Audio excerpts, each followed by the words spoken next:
नमस्कार दोस्तों। IIIEM के इस स्पेशल प्रोग्राम के अंदर आप सब लोगों का स्वागत है। जैसे कि आप सब लोग जानते हैं, IIIEM का डे 1 से उद्देश्य रहा है कि ज़्यादा से ज़्यादा लोग एक्सपोर्ट इंपोर्ट इंडस्ट्री में आए और एक्सपोर्ट इंपोर्ट को जाने, और जो गवर्नमेंट की अलग अलग स्कीम्स है, जो गवर्नमेंट के बारे में जागरूकता नहीं है लोगों को, उसको लेके हम लोग उनको अवेयर करें। मेजोरिटी हम लोग फोकस करते हैं एक्सपोर्ट्स के ऊपर, बट जैसे कि आप सब लोग जानते हो, इंडिया का ऑलमोस्ट 65% अगर बात करता हूँ, अगर बिजनेस बेल्ट है वो एमएसएमई में आता है। तो उसको फोकस करके हमने एक स्पेशल प्रोग्राम किया है कि जिसके अंतर्गत हमने इनवाइट किया है श्री दिनेश अमीन जी को, जो ऑलमोस्ट 36 ईयर्स तक कमिश्नर थे, जॉइंट कमिश्नर थे इंडस्ट्री डिपार्टमेंट गुजरात के अंदर। Was taking care for the MSME department. तो आप लोगों की जो भी एमएसएमई को लेके क्वेश्चंस है, क्वेरीज है, हम उसको डिस्कस करेंगे। और एमएसएमई को लेके गवर्नमेंट के क्या नॉर्म्स है और गवर्नमेंट किस तरह से एक्सपोर्ट या एमएसएमई को आगे बढ़ाने के लिए काम करता है, उसके ऊपर हम लोग डिस्कशन करेंगे। तो पूरे अंत तक ये प्रोग्राम देखिए कि जिसके अंदर आपको सारे बेनिफिट्स क्या क्या मिलते हैं, गवर्नमेंट को एक्सपोर्ट के लिए, लोकल डोमेस्टिक मैन्युफैक्चरिंग के लिए क्या क्या बेनिफिट मिलता है, ये सारी चीज़ें आप सब लोग जान पाएंगे। So I welcome Dinesh ji for our show. Thanks for coming down for the valuable time. तो सर, जैसे आपने बताया एक मार्केटिंग स्कीम, तो गवर्नमेंट मार्केटिंग बढ़ाने की, क्योंकि ये सारी चीज़ें बनाने के बाद इंपॉर्टेंट पार्ट है उसको बेचना, तो उसके लिए क्या क्या बेनिफिट्स मिलते हैं एक्सपोर्ट? आपकी बात बिल्कुल सही है कि हम जब मार्केट जब अपनी प्रोडक्ट बनाते हैं तो प्रोडक्ट बना तो लिया, लेकिन उसका एक्सपोजर पहले तो लोकल होगा, फिर स्टेट में जाएगा, फिर इसके बाद इंटरनेशनल में जाएगा। सही है। तो जब प्रोडक्ट देश में बनती है और इंटरनल कंपटीशन की वजह से जो आपका जो वैल्यू एडिशन बहुत कम रहता है। सही बात है। और जो आपका प्रोडक्ट अगर एक्सपोर्ट आप करते हैं तो उसका वैल्यू एडिशन इससे ज़्यादा रहता है, और गवर्नमेंट उसमें इंसेंटिव्स भी काफ़ी देती है। ओके। तो गवर्नमेंट का एक जो मोटो है, एक तो जो भी एंटरप्रेन्योर्स एमएसएमई एंटरप्रेन्योर्स आया है उसको एक्सपोर्ट एक्सपोजर करना है, जिससे वो खुद तो अपना पग पैर पे आ जाए, लेकिन कई लोगों को वो अपना एम्प्लॉयमेंट दे सके। सही बात है, सही बात है। तो इसके लिए अगर अपने प्रोडक्ट तो बना ली, लेकिन उसका एक्सपोजर इंटरनेशनली करना है, सही बात है। तो कई सारे कंट्रीज हैं वहाँ जो सेक्टर स्पेसिफिक एग्जीबिशन होते हैं। ओके। और इसमें अगर आप पार्टिसिपेशन करना चाहते हैं तो इनिशियली आपके पास तो इतना फंड होगा नहीं।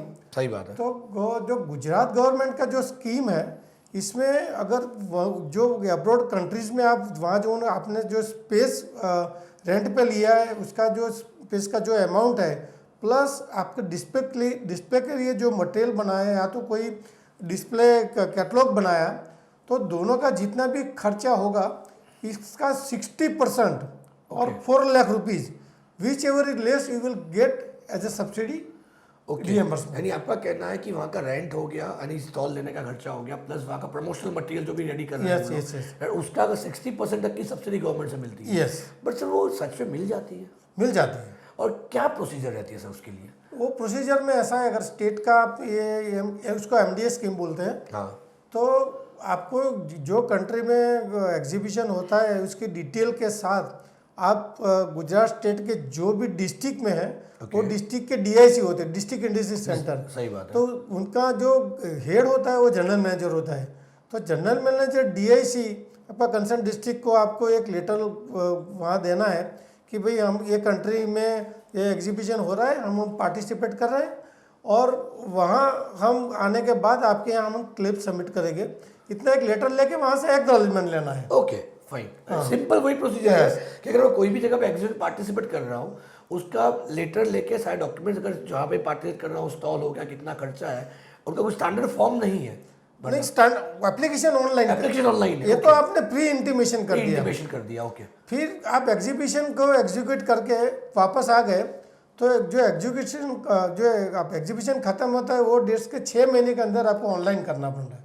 6 दिन के अंदर वापस 6 महीने के 6 मंथ्स के अंदर 6 मंथ के अंदर। यानी आपका कहना है कि स्टार्टिंग में मुझे सिर्फ अप्लाई कर देना है, जनरल एक्नॉलेजमेंट ले लेना है कि मैं यहाँ पे जा रहा हूँ, इतना इतना खर्चा होने वाला है, वो मैंने एक्नॉलेज कर दिया उनसे। Yes. और जैसे ही मैं वापस एग्जीबिशन में पार्टिसिपेट करके आया, उसके विद इन 6 मंथ उनकी ऑनलाइन एप्लीकेशन करनी है।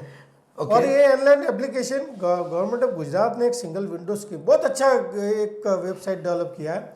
आपका जो भी इन्वेस्टर है इसके लिए उनको कोई भी फॉर्मेलिटीज़ करनी है, वो फॉर्मेलिटीज़ के लिए एक सिंगल विंडो वेबसाइट डेवलप किया है। उसका नाम है IFP गुजरात, ifp.gujarat.gov.in। इसके ऊपर यही सब जो इंसेंटिव स्कीम है, आपका फैक्ट्री एक लाइसेंस है, लेबर का लाइसेंस है, आपका प्लान अप्रूव सब इस पे ऊपर हो जाएगा। इसी के ऊपर आपको ये MDS स्कीम 2 में आपको सिलेक्ट करके ये अप्लाई करना है। और इसके बाद जो हार्ड कॉपी जो जनरेट होगी, इसको फिजिकल कॉपी में साइन करके जो डॉक्यूमेंट इसमें लिखे वो अटैच करके आपको सबमिट कर देना है। मैंने MDS स्कीम को स्टेट गवर्नमेंट की स्कीम का बात किया, लेकिन MSME department government of India का भी MDA का ही स्कीम है।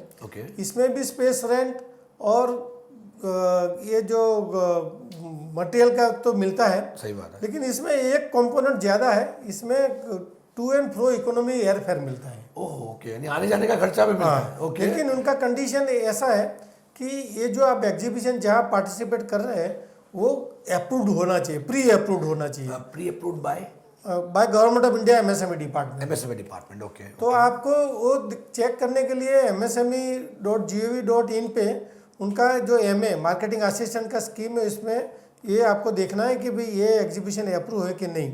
अगर एग्जीबिशन अप्रूव है तो आप अपना एक क्लेम जो है वो स्टेट गवर्नमेंट कर सकते हैं, और ओनली जो अपना इकोनॉमी एयरफेयर का जो क्लेम है वो गवर्नमेंट ऑफ इंडिया को कर सकते हैं।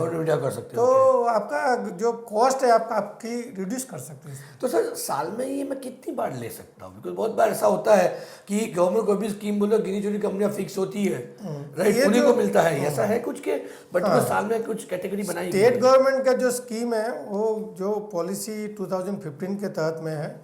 तो जो पॉलिसी चलेगा 5 साल के लिए, तो ये दिसंबर 2019 में एक्सपायर हो जाएगा।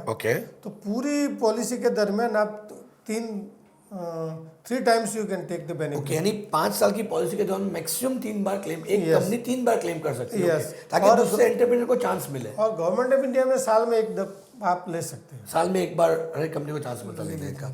ठीक है, तो उसके अलावा सर आपके हिसाब से एक्सपोर्ट में गवर्नमेंट उस सेक्टर को बढ़ाने के लिए ऐसा कुछ जान सकता हूँ कि बहुत सारे लोग ऐसा होता है कि सर मैं कुछ मैन्युफैक्चरिंग करना चाहता हूँ, तो कौन सी चीज़ पे करूँ, क्या बहुत ये लोग की चीज़ें नहीं होती है।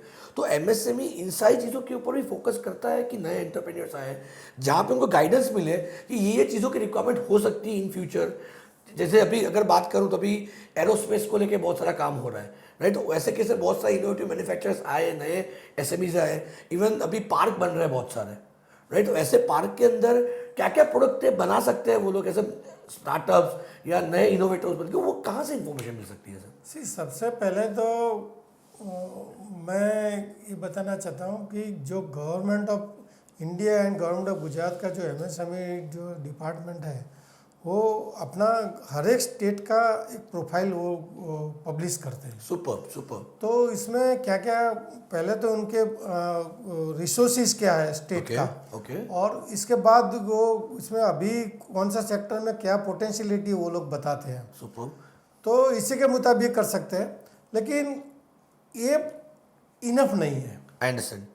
सी विदाउट हैविंग एनी बैकग्राउंड आप किसी भी प्रोजेक्ट में जाएंगे तो सक्सेस रेट है, सक्सेस रेशियो कम होने वाला है। सही बात है। और आपका कॉन्फिडेंस भी नहीं रहेगा। सही बात है। तो जो लोग ये जो भी प्रोजेक्ट में है, वो प्रोजेक्ट में पूरा 1-2 साल काम करें, वहाँ पूरा मार्केटिंग नो हाउ, उसका डिस्ट्रीब्यूशन नेटवर्क कैसे डेवलप करते हैं, अपना जो वर्कर्स का वर्किंग एफिशिएंसी पर डे कैसे करते हैं, इंक्रीज करना, क्योंकि बहुत सारे फैक्टर हैं जो वो चीज़ लिखी हुई नहीं होती। सही बात है। तो ये चीज़ है वो बाय वे ऑफ एक्सपीरियंस ही मिलती है। सही बात है। और अभी तो ये पूरा टेक्नोलॉजी IT का ज़माना है, हर रोज़ टेक्नोलॉजी बदल। सही बात है। तो ब्लाइंडली किसी प्रोजेक्ट में मैंने बोला कि चलो ये अमीन साहब ने बोला है कि ये प्रोजेक्ट अच्छा है, वो अंदर घुस जाए और चले जाए तो गलत है। तो खुद रिसर्च यानी again comes to the main product research, Yes, market yes, research अगर yes, बात करूँ तो you- मैं। you- तो जैसे आपने जो बताया ये सारी इन्फॉर्मेशन गुजरात गवर्नमेंट ने अच्छी बनाई हुई है, तो जैसे कौन सी वेबसाइट पर अवेलेबल अगर हमें देखना हो तो कहीं एक तो ये ic.gujarat.gov.in IC ICE, okay, okay. और दूसरा vibrantgujarat.com। ओके vibrantgujarat.com में आप सेक्टरियल प्रोफाइल में जाएंगे हाँ। तो बहुत सारे हर सेक्टर के प्रोफाइल है। Superb. और उसमें और नेशनल लेवल में क्या स्टेटस है और स्टेट लेवल में क्या स्टेटस है, Okay. उसमें सब कुछ दिया हुआ है।